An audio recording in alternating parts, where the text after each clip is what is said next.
दही और भगवान का प्रसाद, जो भगवान को प्रसाद लगाओ। अरे यहाँ तो कितना, जो गिरिराज जी को भोग लगता है आचार्य जी, गिरिराज जी को कौन सा भोग लगता है? 56 भोग। 56 भोग लगता है ना, गिरिराज जी को लगता है। जिस दिन अभिषेक हो, सभी लोग अपने अपने यहाँ से कुछ ना कुछ बना के लेकर के, अपने राम जी को भी बढ़िया, आप लोग चाहो तो 56 भोग का प्रसाद भी लग सकता है, कोई बड़ी बात थोड़ी है। जो यथा योग्य पूजे वो बना के लेकर के आओ, भोग लगाओ, खुद पाओ, धन ले जाओ, या हमें थोड़ी ले जाना है बांध करके। और गिरिराज जी, जिस दिन अपनी गिरिराज जी कथा में गिरिराज जी का पूजन होगा, उस दिन भी बना करके लेके आए। और कल कैसे आना है? बढ़िया सुंदर पीली साड़ी पहन करके, ब्रजवासी बन करके। ब्रजवासी कैसे होते भैया पता है कि नहीं? वृंदावन गए होगे, कैसे रहते ब्रजवासी? पीला कुर्ता बढ़िया पहन करके। और ब्रजवासी की मेन पहचान क्या है? थापक थगुआ चंदन, चूल्हे में चंदन लगा। तो सभी भाई लोग कल कैसे आएंगे? बढ़िया कुर्ता पहन के, ये लगे हाँ ब्रजवासी भी कहेंगे हमसे बड़े ब्रजवासी तो यहाँ है। जिनके पास नहीं है वो क्या करेंगे? अब पिछली वर्ष भी कथा हुई थी, इतना तो पता ही होगा कि गिरिराज जी के दिन और कृष्ण जन्म के दिन पीला वस्त्र पहनना चाहिए। नहीं होगा तो कोई बात नहीं भैया, ऐसे ये नहीं कि आना ही नहीं कथा सुनने जरूर आना, ठीक है, निवेदन है। तो सभी लोग हो सके बढ़िया सुंदर सुंदर वस्त्र पहन करके आए और भंडारा में जरूर सहयोग दें। और कोशिश करें कि सभी लोग जिससे जो पूजे बढ़िया, क्योंकि सुंदर कथा हो रही है, सुंदर आयोजन चल रहा है बढ़िया। लास्ट में अपना बढ़िया कथा विश्राम पे हवन होगा। हवन के बाद में यथा योग्य जैसी सामग्री उपलब्ध होगी वैसे आगे कार्यक्रम होगा, जैसे इकट्ठा हो जाएगा वैसे आगे कार्यक्रम को किया जाएगा। और भाई लोगों से निवेदन कि एक कमेटी मतलब 4-5-6 मेंबर ऐसे हो जाओ कि एक जिम्मेदारी, भंडारे की जिम्मेदारी ले लें। क्योंकि यह जिम्मेदारी, यदि यह जिम्मेदारी कोई नगर का ही ले सकता है, और एक व्यक्ति का प्रोग्राम नहीं है। किसका प्रोग्राम है? सभी लोगों का, सभी लोगों का प्रोग्राम है। नहीं है? भागवत कथा किसकी है? सबकी है ना। पोस्टर में पढ़ा है, क्या पढ़ा है? समस्त ग्रामवासी, समस्त क्षेत्रवासी। तो पंडित जी लोगों को नहीं ले जाना है वो प्रसाद, क्योंकि 23 तारीख से नौगांव में कथा है। यहाँ से ले जाएंगे तो वहाँ क्या करेंगे? वहाँ दूसरी कथा में मिलेगा। 23 तारीख से कहा, कौन सा गांव है? लोगासी। वहां पर कथा है। और इसके बाद में दिसंबर में 16 तारीख से छतरपुर में कथा है। तो ये कथा तो चलती रहती। पंडित जी अगर भंडारे का प्रसाद इकट्ठा करने लगे ना, पंडित जी तो फिर कीबोर्ड और ये सब भागवत कथा छोड़ के प्रसाद ही लेके घूमते रहेंगे। तो पंडित जी को नहीं ले जाना है, यहाँ तुम्ही लोगों को खाना है, तुम्ही लोगों को पाना है और बढ़िया आनंद लेना है। तो तन से, मन से और धन से, हर प्रकार से जिससे बन सके सेवा करना है। और पिछले वर्ष जैसे आनंद आना चाहिए, ठीक है? सभी से करबद्ध निवेदन है। आइए हम सभी लोग कथा की ओर चलते हैं। बोले बाके बिहारी लाल की जय। बंसी विभूषित करान नवनीत दामन पीतांबर तरुणबिंब भलाधरुष्टान पूर्णेन्दु सुंदर मुखा गर्विम्बनेत्रान् कृष्णात् परं किमपि तत्त्वमहं न जाने।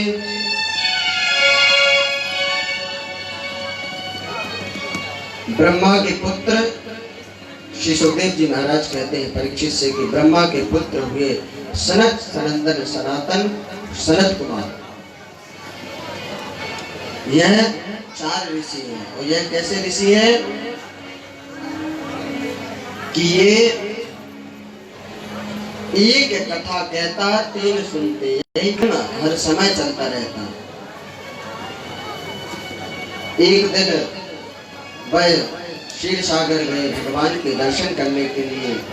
वहां पर 2 द्वारपाल थे और द्वारपालों का नाम क्या था?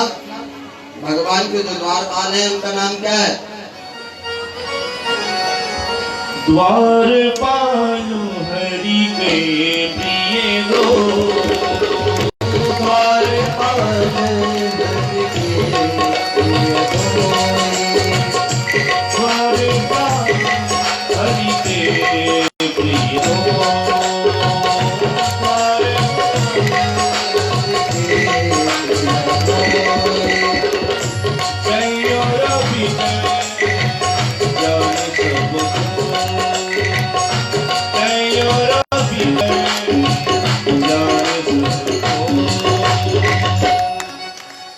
भगवान के द्वारपाल 2 हैं। कौन? जय और विजय। एक बार मन में विचार आया कि पिता के दर्शन करके आए। सनक सनंदन सनातन सनत कुमार 4 ऋषि चल दिए। भगवान शयन कक्ष में थे, शयन कर रहे थे। द्वारपालों ने जाने नहीं दिया। अब मना किया द्वारपालों ने। यहाँ पर सनक सनंदन सनातन सनत कुमार ऋषियों ने क्या किया? क्रोधित हो गए कि आज तो हमको तुम्हारी इतनी दुष्टता, तुम हमको ही हमारे पिता से मिलने नहीं देते। और तुरंत श्राप दे दिया कि जाओ तुम राक्षस योनि में जन्म लो। जैसे ही श्राप दिया वह क्षमा याचना मांगने लगी, कहने लगी कि प्रभु हमारा कर्तव्य है कि जब यदि हमारे परम प्रभु शयन कक्ष में हो तो हमारा कर्तव्य है कि हम बिना आज्ञा के किसी को प्रवेश नहीं करने देना चाहिए। है द्वारपाल का कर्तव्य है। हम तो अपना कर्तव्य कर रहे थे, आपने श्राप दे दिया। प्रभु हमसे बहुत बड़ी गलती हो गई, हमें क्षमा करें। प्रार्थना करने लगे। लेकिन जो एक बार कह दिया तो मानो वह टल नहीं सकता। आज ऋषियों ने श्राप दे दिया। जब क्षमा याचना मांगे तो प्रसन्न हुए और कहा कि तुम राक्षस योनि में जन्म तो लोगे, परंतु तुम्हें मुक्ति देने के लिए, मुक्त करने के लिए परम प्रभु परमात्मा जगदीश्वर खुद स्वयं अपना रूप धारण करके तुम्हें मुक्त करेगा। आज माता अदिति के यहाँ पर 2 पुत्र हुए और उन पुत्र का नाम है हिरण्यकश्यपु और हिरण्याक्ष। यह दैत्य है। द्वितीयानि होता है भेद बुद्धि और अद्वितीयानि होता है अभेद बुद्धि। अब यहाँ पर दोनों राक्षस बड़ा अत्याचार करने लगे, बहुत अत्याचार करने लगे। पृथ्वी डर करके उन राक्षसों के भय से समुद्र में चली गई।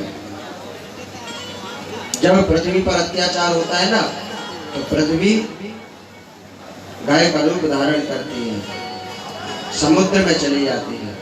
जब कंस अत्याचार करने लगा था तो पृथ्वी माता गाय का रूप धारण करके ही तो गई थी ब्रह्मा जी के पास कि प्रभु अब इस अत्याचारी को हम नहीं सह सकते।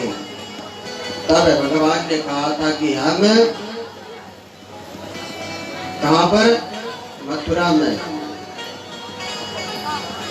मथुरा में यदुवंशी है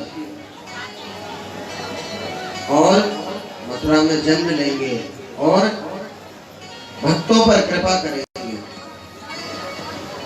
पृथ्वी माता के कष्ट नहीं देखे गए।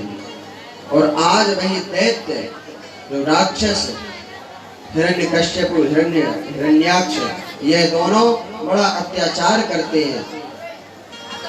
जो भजन करता है उसको भजन नहीं करने देते, जो पूजा पाठ करता है उसको पूजा पाठ नहीं करने देते, यदि यज्ञ होता है तो उसको विध्वंस कर देते हैं, परेशान करते, साधु संत ब्राह्मणों को पूजा पाठ नहीं करने देते, कहते हम ही है, हमारी ही पूजा पाठ करो। हिरण्याय स्वाहा, हिरण्यकश्यपु स्वाहा, सब मंत्र सब बंद कर दिए, ब्राह्मणों को परेशान करने लगे। अब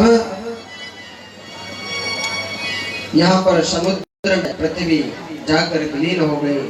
ब्रह्मा जी तपस्यालीन थे, ब्रह्मा जी के पास में पृथ्वी आए, प्रार्थना करने लगे।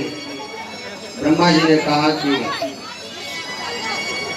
तुमको जलाशय से परम प्रभु परमात्मा अवतार धारण करके आएंगे और तुमको बाहर निकालेंगे।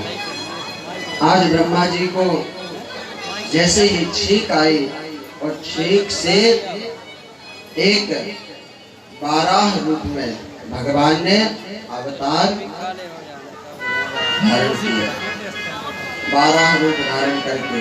अब नारद जी का काम क्या है? नारद जी कैसे है? नारद जी के हाथ में क्या रहती? बीड़ा। नारद जी जहाँ कहीं भी जाते हैं कैसे जाते हैं? श्रीमन नारायण नारायण नारायण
अब यहाँ पर नारद जी नारायण नारायण कहते हुए जा रहे हैं।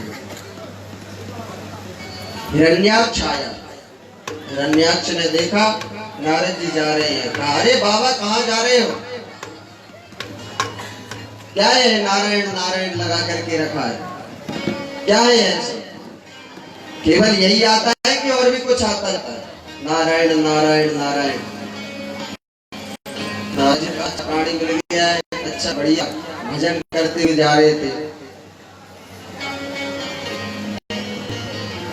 नारद जी ने कहा बोलिए क्या काम है? मैं कहने लगा कि इसके अलावा भी कुछ आता है क्या? मेरा मन कर रहा है कि आज आपसे युद्ध हो जाए, युद्ध करने की इच्छा है। भगवान व्यक्ति से तुम मिले हो। नारद जी ने कहा मुंह पे ना आवे, युद्ध करो, मैं ना जानू युद्ध कैसे हो गए। यदि तू को युद्ध करना है तो तू,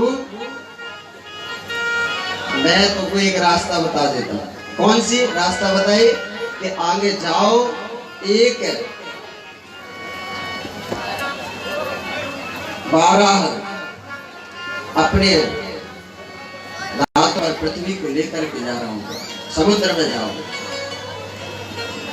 संत कैसा होता है? संत के पास जाओ, कोई प्रश्न करो तो संत क्या करते हैं? उपाय खुद नहीं करते, युक्ति बता देते हैं।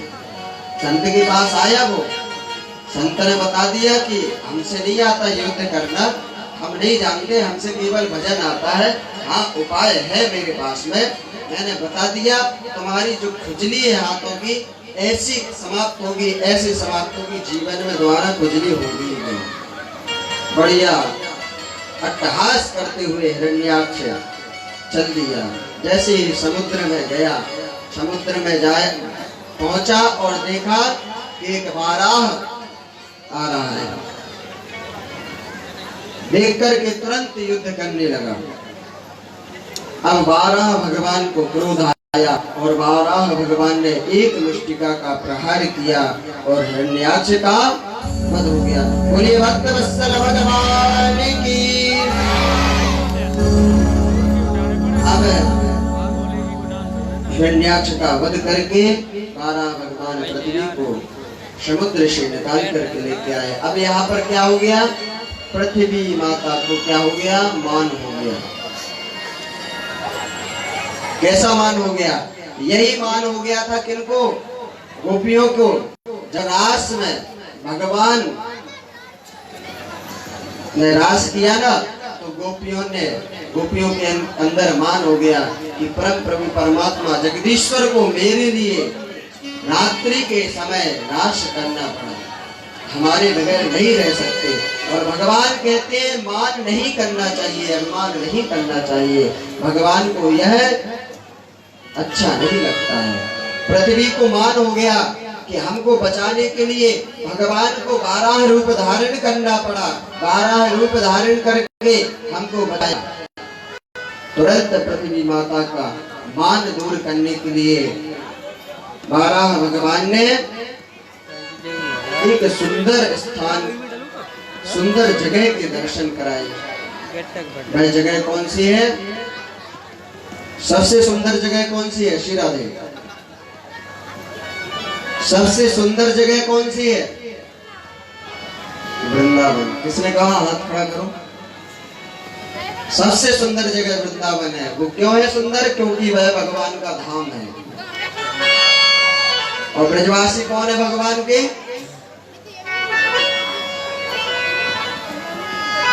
ब्रजवासी भगवान के अपने हैं। क्योंकि ब्रजवासी जो कोई नहीं कर सकता भगवान के साथ में, वह ब्रजवासियों ने, ब्रजवासियों की भगवान ने जल से रक्षा की, कालिया नाग से रक्षा की, और बड़े बड़े राक्षसों से रक्षा की, अग्नि से रक्षा की। और यहाँ तक कि इंद्र ने जब वर्षा की थी तो उस भयंकर वर्षा से भी भगवान ने, कितने वर्ष के थे भगवान जब गिरिराज धारण किया था, कितने वर्ष के थे, 7 वर्ष के थे, 7 वर्ष के थे। एक 7 वर्ष का बालक गिरिराज धारण किया था। गिरिराज धारण करके ब्रजवासियों की रक्षा की थी। कितना प्रेम करते ब्रजवासियों से, इसलिए कहते हैं कि ब्रजवासी पूजनीय होते हैं। बड़े बड़े धनवान लोग वृंदावन में जाते ब्रजवासियों की सेवा करते हैं। जिनके यहाँ हजार हजार नौकर रहते हैं ना, वो जाकर के ब्रजवासियों की सेवा करते हैं। क्योंकि यदि ब्रजवासियों की सेवा कर ली तो फिर किसी की सेवा करने की जरूरत नहीं। यहाँ तो मथुरा में भगवान वरदान दे के गए, मथुरा के 24 सुप्रसिद्ध हैं, उनको खिलाने से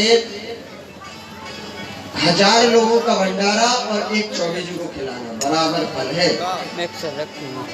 इतना निमंत्रण खाते हैं कि यूं शरीर है।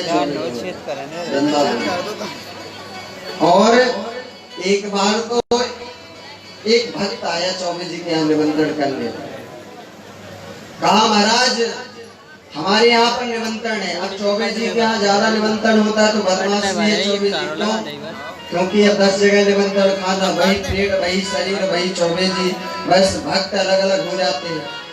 जैसे एक बार छतरपुर में कथा चल रही थी और क्या हुआ कि कमेटी के काफी मेंबर थे और उन्हें अलग अलग मेंबर से अलग अलग जजमानों ने कह दिया आज पंडित जी का हमारे यहाँ भोजन, आज पंडित जी का हमारे यहाँ भोजन, आज पंडित जी का, 4 लोगों ने कह दिया। अब कमेटी वालों ने एक दूसरे से बात नहीं बताई। अब जैसी कथा अपनी विराम हुई और चारों भक्त तैयार पंडित जी के भोजन के लिए। अब पंडित जी कितने गिने चुने वही पंडित जी। अब भोजन के लिए आ गए। हमने सोचा कि पूरे जितने चारों हैं एक ही घर के मेंबर हैं, बड़े स्वागत सम्मान से बुलाने के लिए आए। और हमारे आचार्य जी लोग चले तो एक ने इधर खींचा, एक ने इधर खींचा, एक ने इधर, दो दो लोग पहुंचे एक ही घर में। तो ब्रजवासियों की सेवा का इतना उनको महत्व पता है, क्योंकि वो लोग वृंदावन जाते रहते हैं। और आज वही चौबे जी के यहाँ पर निमंत्रण हुआ। चौबे जी के यहाँ जजमान आए, चौबे जी भोजन करने पहुंचे। अब चौबे जी क्या करते हैं, वहाँ के दो पूड़ी खाते और क्या कहते हैं, अब भोजन नहीं करना, बहुत है, इतना ही काफी। फिर क्या करता है जजमान, क्योंकि खाने चाहिए, तो वो क्या करता, महाराज एक पूड़ी ले लो, एक पूड़ी का प्रसाद दोगे 50 रुपए में। अच्छा आप कह रहे हो तो हम पूड़ी ले लेते, यदि और कोई कहता तो हमारे पेट में जगह नहीं बची थी, हम नहीं लेते। ऐसे करके भक्त ना जाने कितनी पूड़ी खिला देता है। ऐसे उस भक्त ने किया, एक पूड़ी खा लिए 50 रुपए। अब महाराज ने कहा अब नहीं खाना, अब तो बहुत हो गया। कहा नहीं महाराज, ये हरी पत्ती ये आपके लिए है, यदि एक पूड़ी खा ली तुमने। वृंदावन में सुप्रसिद्ध क्या है, वृंदावन का सुप्रसिद्ध क्या है, मीठा पेड़ा। लेकिन अभी इस समय चल रहा है राजभोग, जिसे यहाँ छेना का रसगुल्ला कहते हैं ना, गुलाब जामुन, वो, और वहां पर बोलते हैं राजभोग। कहा एक राजभोग पाओगे, हरी पत्ती मिलेगी, हरी पत्ती मतलब 100 करोड़। कहा यदि तुम कहते हो तो हम ये राजभोग पा लेंगे, नहीं तो हम पाते नहीं। ऐसे करके करीबन कम से कम 10 राजभोग पा गए। अब चौबे जी तो केवल पैसे की लालच में पाते जा रहे। अब चौबे जी ने लास्ट जजमान ने कहा देखो ये मोदी जी ने 2000 का नोट कर दिया है, अब ये लास्ट रह गया महाराज, बस इसको पालोगे 2000 की पत्ती मिलेगी। चौबे जी ने सोचा कि अब इसको ही क्यों छोड़े, जब 2000 रुपये आ गए। जैसे ही चौबे जी ने उस राजभोग को पाया, आधा पाया और धड़ाम से गिर पड़े, क्योंकि इतना खा लिया था। अब यहाँ पर क्या हुआ, जजमान तो परेशान हो गया। अब चौबे जी ने, अब यहाँ पर जजमान परेशान हो गए। जजमान ने कहा कि अब क्या किया जाए। चौबे जी तो महाराज तो अब लेट गए, बीमार हो गए, घर में जाएंगे तो सब क्या कहेंगे। तुरंत वैद्य जी को बुलाया, वैद्य जी आए।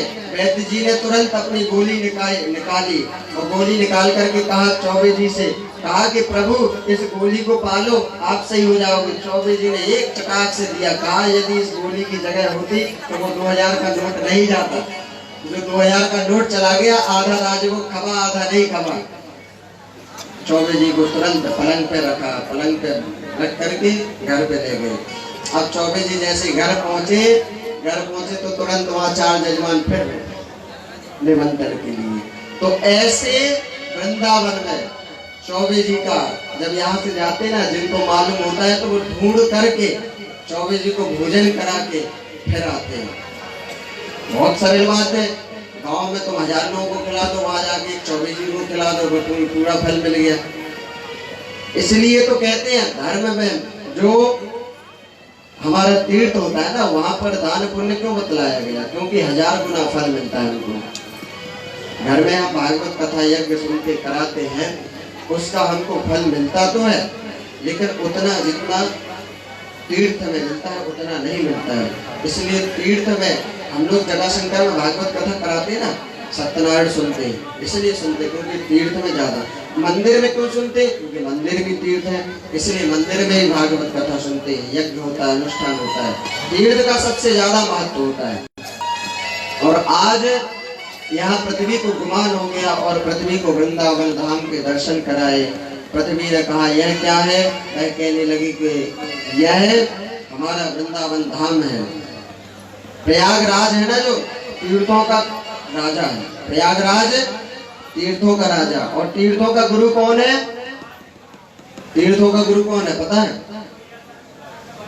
चारों धाम यात्रा कौन कौन करके आ गया, तीर्थ तो खूब जाते हैं। तीर्थों का गुरु है पुष्कर, जहां ब्रह्मा जी का इकलौता मंदिर है। ब्रह्मा जी के और कहीं मंदिर देखे तुमने? बाकी बिहार जी के बहुत देखे होंगे, राम के देखे होंगे, दुर्गा जी के देखे होंगे और अन्य मंदिर देखे होंगे, लेकिन ब्रह्मा जी का नहीं देखा होगा, पुष्कर में है। तो यहाँ पर पृथ्वी का भी गुमान दूर किया। आइए हम सब लोग एक भजन श्रवण करते, और उसके बाद में क्या हमारे बीच में क्या आएंगे, शंकर जी की, भोले बाबा जी की दिव्य झांकी, और हम सभी लोग दर्शन करेंगे। और दर्शन कैसे करेंगे, कैसे करेंगे? इसी जगह पे बैठ कर, उठना किसी को नहीं, केवल उठेंगे कौन, जो कार्यकर्ता है, 3-4 भैया लोग उठ जाएंगे कि जिसमें कोई उठ ना पाए, अव्यवस्था न कर पाए। भोले बाबा जी की झांकी के दर्शन करना है। दर्शन करने के बाद में नृत्य देखना है। नृत्य देखने के बाद में आरती करना है, पूजन करना है। यदि इस समय नहीं कर सको तो जब अपनी आरती हो जाए भोले बाबा जी की, और आरती होने के बाद में थाली पहुंचेगी, उसी में आरती ले लेना है, और उसी में जो पूजन करना है वो उसी में कर देना है, उठ कर के नहीं आना, क्योंकि अपने यहाँ पर थोड़ा जगह का अभाव है, जनता ज्यादा है, जगह कम है। यदि उठ करके जाते हैं फिर आते हैं तो अव्यवस्था फैलती है, इसलिए वहीं पर आपके लिए सभी व्यवस्थाएं सुलभ होगी। आप वहीं पर बैठ करके दर्शन करेंगे। बोलिए राघवेंद्र सरकार की। दीवानी बन जाऊंगी, दीवानी बन जाऊंगी, वो दीवानी बन जाऊंगी, दीवानी बन जाऊंगी।